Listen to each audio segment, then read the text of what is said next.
Hola, ¿qué tal? Welcome back to my channel. I'm Meg James, your Move to Spain mom, and we are on episode Cuarenta, 40 for a 40-year-old.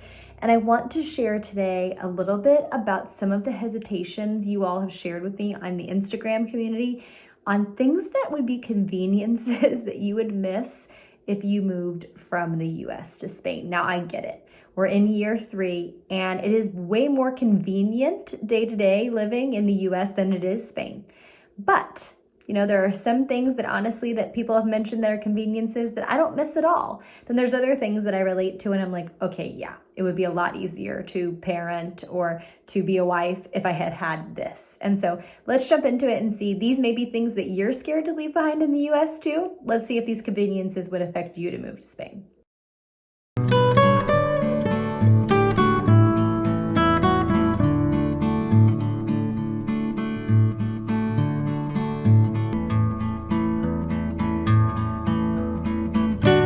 Community who have said these are the conveniences that either I miss living now in Spain or that I would miss if I was to move to Spain from the US. So let's jump into it and see what concerns you may have in order to move from Spain to the US and how would you do without these conveniences. So the first is I miss having my groceries packed. Such a good one. I'm from the southern US and shopping is a pleasure in Publix where they bag your groceries, and in Spain it is so stressful when you're trying to check out and get groceries and there's people behind you and you have a little bit of a larger order than other people. So I get it. Grocery packing is a really good convenience to miss.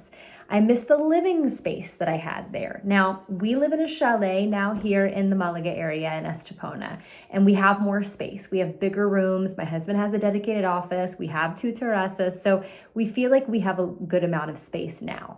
But I can very much relate to people who move to Spain and feel like they don't have space all of a sudden because we used to live in a tiny apartment in Madrid.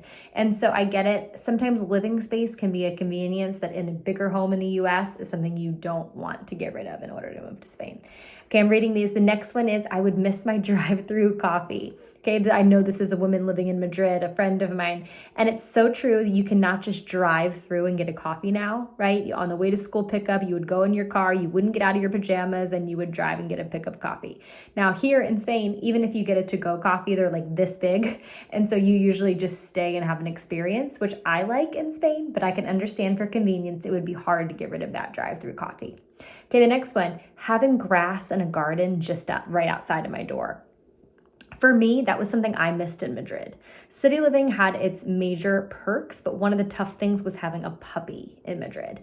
And any time that Nacho had to go to the bathroom, I had to take the elevator up and down, and it did get kind of exhausting. So I could see how having, just like how we do here in the chalet in Estepona, it's nice just opening the door and going right into the grass with the dog. So I think that's a really good one.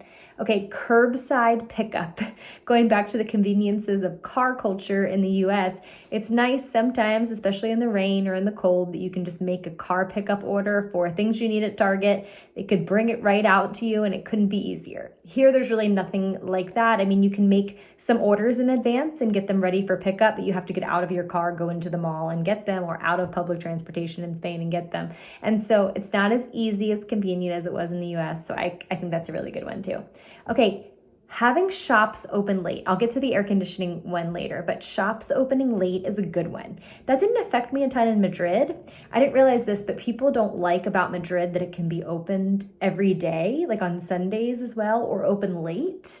It's more of a capital type feeling where their hours are more frequent than the other areas of Spain. In Andalusia in southern Spain, we have seen that things are closed on Sunday now that it's not high season for tourists. So for example, my husband went to go to Leroy Merlin, which is like a Home Depot here in Spain yesterday, and it was closed on Sunday. And so I get things being either closed or not open late enough.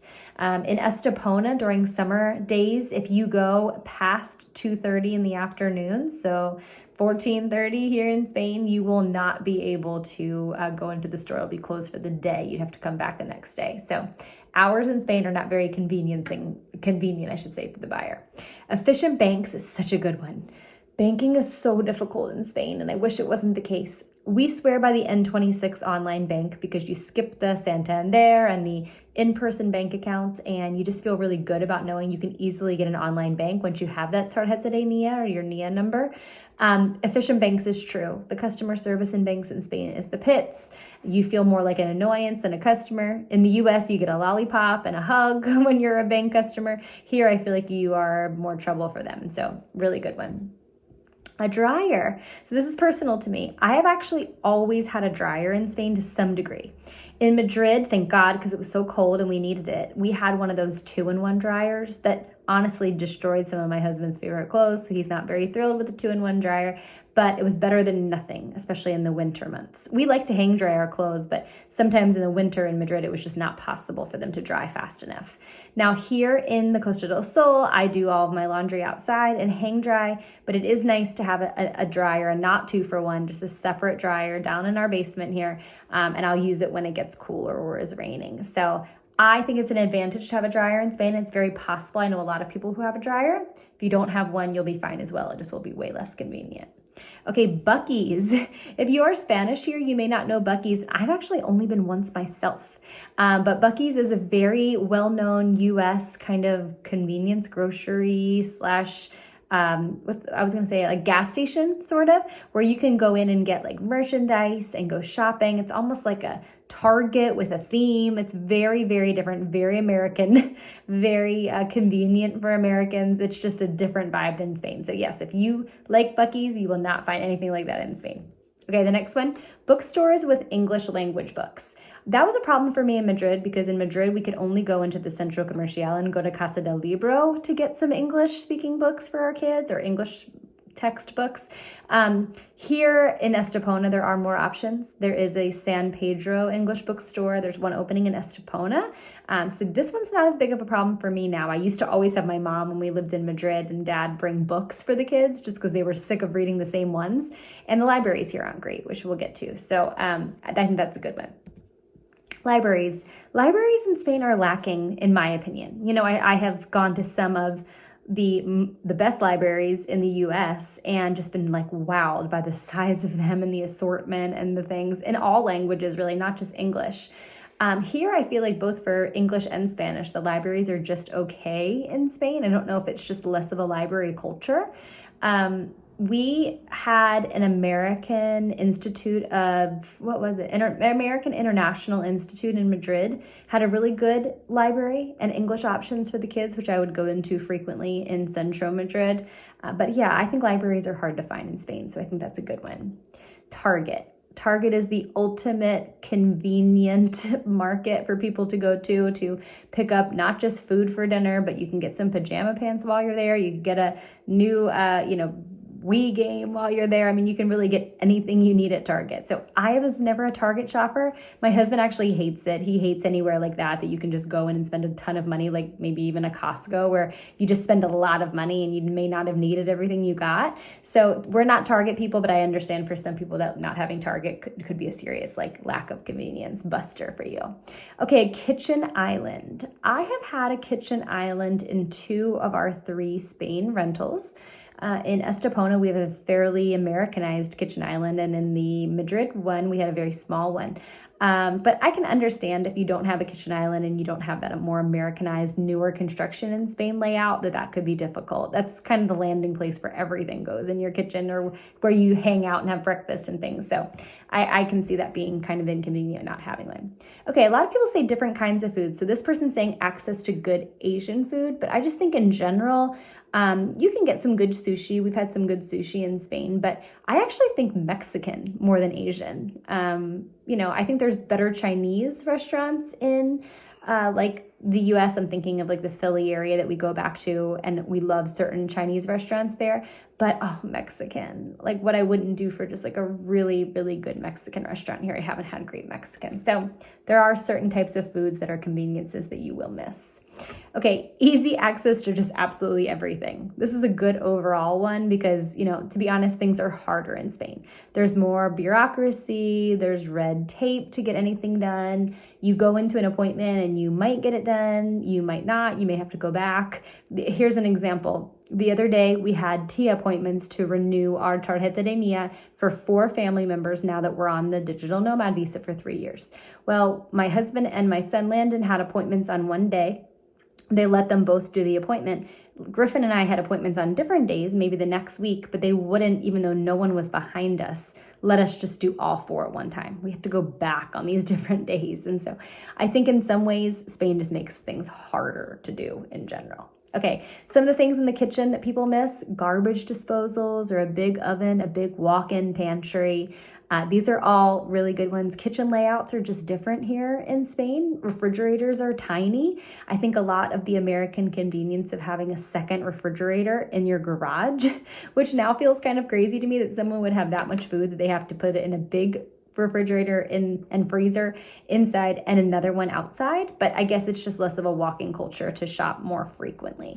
And yeah, big pantries are different. I keep my flour and my baking materials in a basket here in Spain. The bottom storage where you would normally put pots and pans is what is our pantry now. So it's different. There are different conveniences, and appliances are much smaller.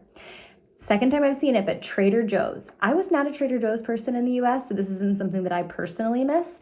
Trader Joe's is like a specialty supermarket in the US that has a lot of really cool products. I think it would kind of be the equivalent to a Mercadona here in Spain, but this isn't something that I miss, but I can see how if you usually shop there, that would be hard. A walk-in closet. This is a really good one. The closets in Spain are more like wardrobes, right? Like if you think of IKEA, you could just kind of walk up and it's very simple. And I've heard a lot of American moms living here in the Costa del Sol from our school and things talking about, how I wish we still had our walk-in closet. So I am not a thing person. I think it was easier for us to move to Spain than other people just because we didn't have a ton of things to begin with. If we wore it a couple of times and we got something else, we would donate that thing, and we didn't accumulate a lot of things. And so I had more of a minimalist wardrobe in the US as well. Okay, king bed is a good one. I actually really like our bed here in Estepona compared to some of our other beds in Spain.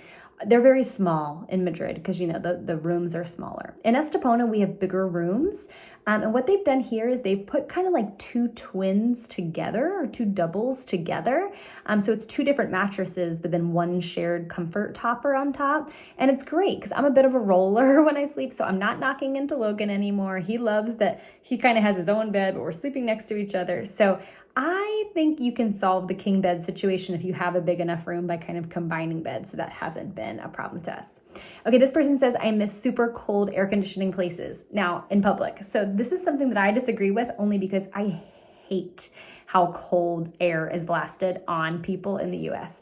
Like, I actually think I'm Spanish in this regard, that I do not want to be freezing sitting in a restaurant and enjoying something to eat. I love that it's open and fresh air in the US, in Spain, and the door is closed. So public places for me in the US blast air conditioning in your face, and I hate it. Even in the car with my husband, I have to say, please turn the air off. It gives me a cold. So I've become very Spanish in that sense for sure. Okay, Chipotle. Okay, this reminds me of Keeping Up with Kelsey, my dear friend who lived in Germany and Netherlands before she moved back to the US for this season. And she really missed Chipotle. I don't have any restaurant like Chick-fil-A, Chipotle that I'm like, I would just do anything to eat this. I think I've just gotten used to Spanish food, and we really enjoy eating Spanish food. So if anything, I go on trips like this week, we're going to Ireland. I think I'm going to miss Spanish food the week that I'm there. And so there hasn't been a food brand that we've really missed.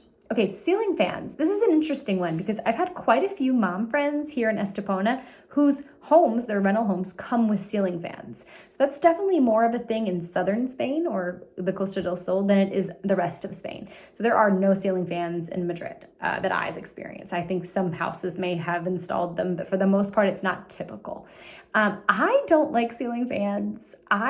We do have a unit, like a fan unit, a portable unit that my husband takes either to his office or back here in our room, or if the family room is not quite needing air conditioning, but it's not cool, we'll put it on. So we like movable, portable fans, but not ceiling fans. I don't need that over my head. It makes me not sleep. Okay, garages, and not just for the car, but for putting bikes and scooters. This is a really good one because, in our even chalet here with more space in our home here in Estepona, we don't have a dedicated garage. Of course, we do a shared communal garage with all the 36 units or so of these chalets. And so this hasn't been a big problem for us because we do have 3 stories here in Estepona. So the bottom floor, which is kind of like the boys' basement, is where we hang all the bikes on the wall, which is great. My husband installed kind of like one of those systems where you can just keep the bikes out of the space, but against the wall, and it almost is wall art too when you go down there. And so I understand though, when your space is tight, especially in Madrid, it would be nice to have a garage to be able to store your stuff in and not just a trasteros. Central air. Okay, a lot of people miss central air. Now, I have had a myriad of different things in Spain. In our first rental in Madrid, we did have central air. In our second one, we had aerothermia, so it was like through the floor. It wasn't a blasting in your face air conditioner, and that has been my favorite yet. In our chalet that we're renting here in Estepona, it is central air again, but I really only use it with the microclimate that we have in Estepona, like in the late, like July, August, September, maybe into October in the beginning on some warmer nights. But for the most part, I'm anticipating just kind of keeping the air off and windows open. But I can see how it would be advantage, especially in the summers in Madrid, to have central air. It helps a lot. I love this one, the return policy of items. So I was a chronic returner of items in the US. I would buy something, and if we didn't use all of it or didn't need it, I would return it, and I love the feeling of getting money back. Here in Spain, it is so difficult to return things. In fact, it may not usually even be worth the voyage of trying to return it. So we are really careful, unless it's on Amazon or something that's a little more easy to return. But going to like a store in the mall and returning things is much harder. And so I agree that it is not very convenient to someone on the return policy of items here in Spain. Someone's saying that they miss having like big showers and the bigger toilet space, and the bathrooms in Spain are not made to be very convenient. They're very tight quarters. Some have large bidets in the middle too, which take space, especially if you don't use them.